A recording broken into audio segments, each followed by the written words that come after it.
प्रास्ताविकेमध्ये प्राचार्य मॅडमनी सांगितलं की एक सामाजिक बांधिलकी म्हणून देशाचा कणा समजले जाणारी ही तरुण पिढी तुमच्यासाठी हा कार्यक्रम आयोजित केलेला आहे. आणि थोडं शांत बसा. मी थोडक्यातच आमच्या विभागाबद्दल, परिवहन विभागाबद्दल दिल्या जाणाऱ्या सुविधा ज्या आहेत, सर्व्हिसेस आहेत, त्याच्याबद्दल तुम्हाला माहिती सांगते. परिवहन विभागामार्फत RTO डिपार्टमेंटमधून ज्यावेळेस तुम्ही 18 वर्ष वयोमर्यादा पूर्ण करता, जसं झेंडे साहेबांनी सांगितलं, 18 वर्ष ज्यावेळेस तुम्ही पूर्ण कराल त्यावेळेसच तुम्हाला मतदान असो किंवा ड्रायव्हिंग लायसन असो त्याच्यासाठी तुमचं वय योग्य आहे असं समजलं जातं. तुम्हाला काय वाटतं की 18 वर्षच ही वयोमर्यादा दिली असेल, त्याच्या अगोदर का नाही तुम्ही मतदान करू शकत किंवा लायसन काढू शकत? नाही माहिती. कारण की असं समजलं जातं की ज्यावेळेस तुम्ही 18 वर्ष पूर्ण कराल त्यावेळेस तुमच्यामध्ये सुज्ञता, म्हणजे तुम्ही सुज्ञ नागरिक, तुमच्यामध्ये ती समज येईल. कोणताही काम करण्यासाठी, कोणताही कर्तव्य जबाबदाऱ्या पार पाडण्यासाठी तुम्ही एक सुज्ञ नागरिक झाला असाल आणि म्हणून तुम्हाला मतदानाचा हक्क किंवा ड्रायव्हिंग लायसन होल्ड करण्याचा हक्क दिला जातो. तर परिवहन विभागामार्फत 2 सुविधा दिल्या जातात. एक व्हेकल रिलेटेड सर्व्हिसेस असतात, वाहनासंबंधीच्या सर्व्हिसेस, आणि दुसऱ्या म्हणजे ड्रायव्हिंग लायसन्स सर्व्हिसेस असतात. ज्यावेळेस तुम्ही 18 वर्ष पूर्ण कराल त्यावेळेस तुम्हाला वाहन चालवण्यासाठी शासनाकडून किंवा कायद्यानुसार परवानगी दिली जाते. पण तुम्ही आता सगळेच मला वाटते वाहन चालवत असाल, नाही चालवत? चालते, उद्यापासून चेक केलं जाईल कोण गाडीवर येते किंवा कोण बसने येते, रिक्षाने येते. मग तुम्ही वाहन चालवण्यासाठी म्हणजे ज्यावेळेस तुम्ही कुठलीही सुविधा घेता ती सुविधा उपभोगताना तुमच्या पण काहीतरी कर्तव्य आणि जबाबदाऱ्या आहेत, त्याचं तुम्ही काटेकोरपणे पालन केलं पाहिजे. म्हणजे मी फक्त सुविधा घेणार, मला फक्त फॅसिलिटीज पाहिजेत, पण त्याच्यासोबत येणाऱ्या जबाबदाऱ्या नकोत, असं चालणार नाही. ज्यावेळेस तुम्ही लायसन होल्ड करताय, तुम्हाला लायसन गाडी चालवण्याचा परवाना दिला जातोय, त्याच्यासोबत तुम्हाला नियम लागू होतात की तुम्ही रस्त्यावरती वाहतुकीचे नियमांचे पालन केले पाहिजे. नियमांचे पालन म्हणजे काय?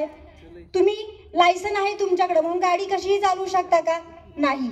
लायसन ज्यावेळेस तुम्ही लायसन होल्ड करता त्यावेळेस तुम्हाला त्या वाहन व्यवस्थित चालवता येते याची खात्री केली जाते. आणि वाहन चालवताना तुम्ही रस्त्यावर स्वतःसोबतच इतर जे रोड युजर्स आहेत, इतर जी लोक रस्त्याचा वापर करत आहेत, त्यांचीही तितकीच काळजी घेतली पाहिजे. तसं म्हटलं तर परिवहन विभागाचा जो मेन हेतू आहे रोड सेफ्टी, रस्ता सुरक्षा हा आहे. आणि त्या रस्ता सुरक्षक विषयी जे काही कामकाज असतं किंवा जे काही कायद्यांची अंमलबजावणी केली जाते त्याचं काटेकोरपणे पालन नागरिकांनी केलं पाहिजे. म्हणजे जर तुम्ही 2 व्हीलर चालवत असाल तर 2 व्हीलर चालवताना काय काय नियम आहेत कोण सांगेल? मुलं सांगतायत का मुली सांगतायत?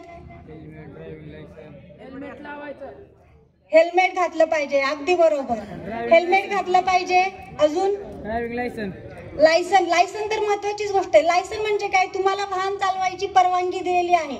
आता जे कोणी बिना लायसनचं वाहन चालवतंय त्यांना परवानगी नाहीये आणि ते कायद्याचं उल्लंघन करतायत. आणि ज्या वेळेस तुम्ही कायद्याचं उल्लंघन केलं जातं त्यावेळेस कायद्यानुसार तुम्हाला दंड केले जातात. आणि जास्तीत जास्त कायद्याचं उल्लंघन होत आहे त्यामुळे तुम्हाला माहिती असतील काय दंडाची रक्कम सुद्धा वाढवलेली आहे.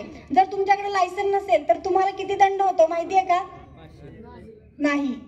जर तुमच्याकडे लायसन नसेल आणि तुम्ही वाहन चालवत असाल तर तुम्हाला कायद्यानुसार 10,000 रुपये दंड आहे.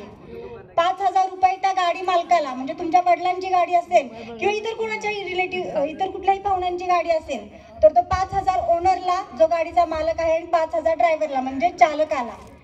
म्हणजे तुमच्या वडिलांनी तुम्हाला गाडी दिली लायसन नसताना तर तुमच्या वडिलांची चूक आहे म्हणून त्यांना 5,000 दंड, आणि तुम्ही चालवताय म्हणून तुम्हाला 5,000. जर तुमच्याकडे अशा प्रकारे तुमच्याकडे लायसन नसेल तर तुम्हाला 10,000 दंड आकारला जाईल.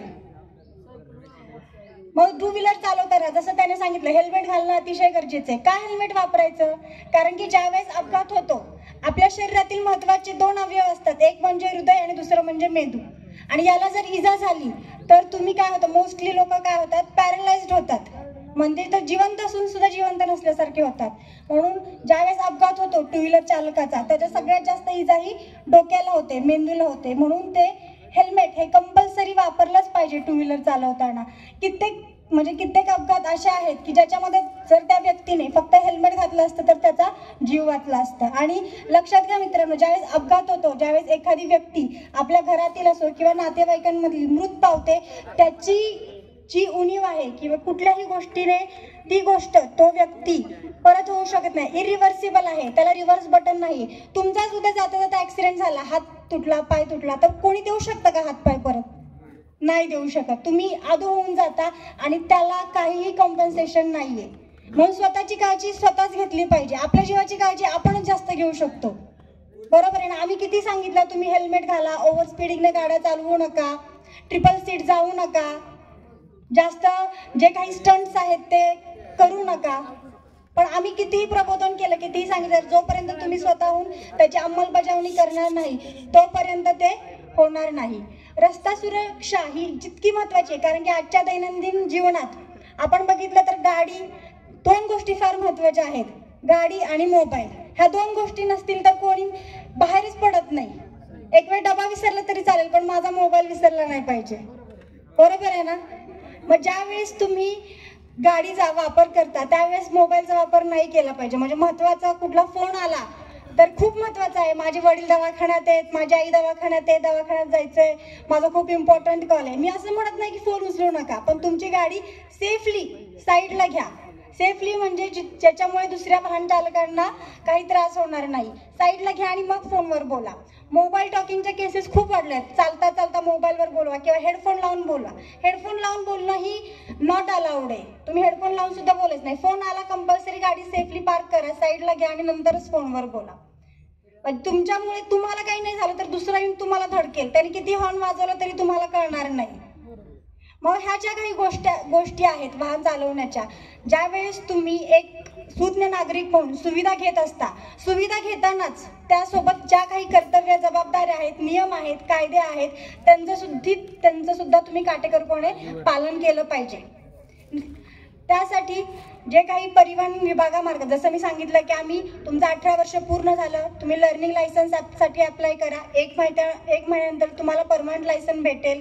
जर तुम्हाला कंडक्टर लायसन करायचं असेल, बॅच करायचा असेल, रिक्षा चालकाचा परवाना असेल किंवा हेवी लायसन असेल, तर त्या ड्रायव्हिंग लायसन्स रिलेटेड ज्या काही सर्व्हिसेस आहेत, तुम्ही ऑनलाईन ॲप आहे, परिवहन विभागाची वेबसाईट आहे parivan.gov.in, त्याच्यावरती जाऊन सारथी हे ड्रायव्हिंग लायसन्सशी रिलेटेड पोर्टल आहे आणि वाहन पोर्टल, ते वाहनांशी रिलेटेड गोष्टींसाठी. म्हणजे ज्यावेळेस तुम्ही एखादं नवीन वाहन घेता, नॉन ट्रान्सपोर्ट असेल, गाडी घेतली, टू व्हीलर घेतली, फोर व्हीलर घेतली, तर त्याचं रजिस्ट्रेशन होतं. रजिस्ट्रेशन RTO ऑफिसमध्ये होतं आणि तुमच्या गाडीला नंबर प्लेट दिली जाते.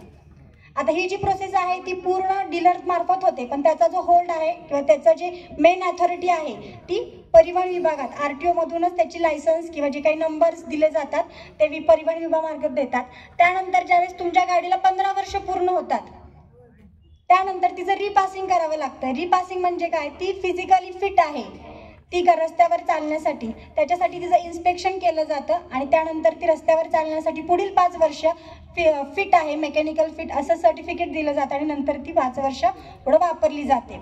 त्याच्यानंतर जर का ट्रान्सपोर्ट व्हेकल असेल तर त्या ट्रान्सपोर्ट वर्षाचं 8 वर्षापर्यंत 2-2 वर्षांनी पासिंग होतं. पासिंग होतं म्हणजे काय होतं की ती गाडी रस्त्यावरती चालण्यासाठी रोडवर्दी आहे, मेकॅनिकली फिट आहे, याचं फिटनेस सर्टिफिकेट दिलं जातं. मग ज्या काही तुम्ही गाडी घेतली, गाडीचा नंबर असेल, त्याचं रिपासिंग असेल, त्याचं टॅक्सेशन असेल, त्याच्याशी रिलेटेड ज्या गोष्टी आहेत, सर्व्हिसेस आहेत, त्या वाहन रिलेटेड सर्व्हिसेस या वाहन पोर्टलवरती परिवहन विभागाच्या तुम्हाला दिलेले जातील. इथं स्टॉल लावलेला आहे, त्या स्टॉलमध्ये आमच्या कार्यालयामार्फत एक माहिती पुस्तिका दिलेली आहे, ती तुम्ही जरूर वाचा, त्याच्यामधून तुम्हाला नक्कीच माहिती मिळेल. आणि आजच्या या कार्यक्रमादिवशी, आजच्या कार्यक्रमासाठी अध्यक्ष चेअरमन साहेब आहेत, तर माझी चेअरमन साहेबांना थोडी अशी विनंती राहील की सध्या उसाचा सीझन सुरू झालेला आहे आणि उसाचा सीझन सुरू झाला की रस्त्यांवरती उसाचे ट्रॅक्टर, ट्रक, बैलगाड्यांची ये जा जास्त वाढते आणि त्यांना कंपल्सरी रिफ्लेक्टर लावण्यात यावेत. कारण की रात्रीच्या वेळेस चालकांना रिफ्लेक्टर असतील तर बरीचशी म्हणजे वाहनाचा प्रेझेन्स रस्त्यावरती आहे हे कळतं.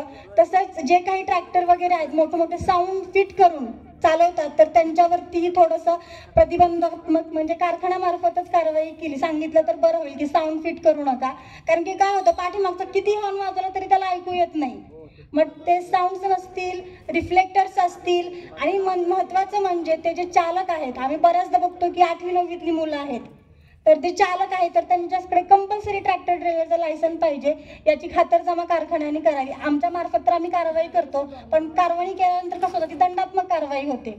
तुम्ही जर त्यांना अगोदरच सांगितलं की बाबा लायसन असेल तरच त्या ट्रॅक्टरवर तो ड्रायव्हर ठेवा, त्याला सगळी माहिती असावी, साऊंड नसावेत, रिफ्लेक्टर असावेत, आणि तुमच्या ज्या शिक्षण संस्था आहेत किंवा कारखान्यातले जे कर्मचारी वर्ग आहे किंवा कॉलेजला पण येणारा जो प्राध्यापक वर्ग आहे, जी कोणी मुलं टू व्हीलरवरती असेल तर कंपल्सरी त्यांना संस्थेमार्फतच हेल्मेट वापर करण्याचं प्लीज तुम्ही म्हणजे एक काय म्हणतात ना, मॅनेजमेंटमधूनच नोटीस हे करा. कसं आहे, तुमची संस्था एवढी मोठी आहे, नावाजलेली आहे, मग तुमच्या संस्थेमधील जर लोक काटेकोरपणे हे रोड सेफ्टीचं, रस्ता सुरक्षेचे पालन करत असतील तर ती खूप मोठी गौरवण्यासारखी गोष्ट होईल. तर आजच्या या कार्यक्रमात चेअरमन साहेबांना माझी विनंती आहे की हेल्मेट कंपल्सरी तुमच्या संस्थेमध्ये करा, आणि ऊस वाहतूक संबंधात रिफ्लेक्टर, लायसन्स आणि त्याच्याबाबत योग्य ती कारवाई करा. आजच्या या कार्यक्रमाला मला बोलवल्याबद्दल आणि कार्यक्रमात सहभाग घेऊन माझ्या विभागातील सर्व्हिसेसबद्दल थोडक्यात माहिती सांगण्यासाठी इथं संधी दिल्याबद्दल मी सर्व संस्थेचे चेअरमन, कॉलेजच्या प्राध्यापक वर्ग व सर्व मान्यवरांचे खूप खूप आभार मानते. जय हिंद, जय महाराष्ट्र.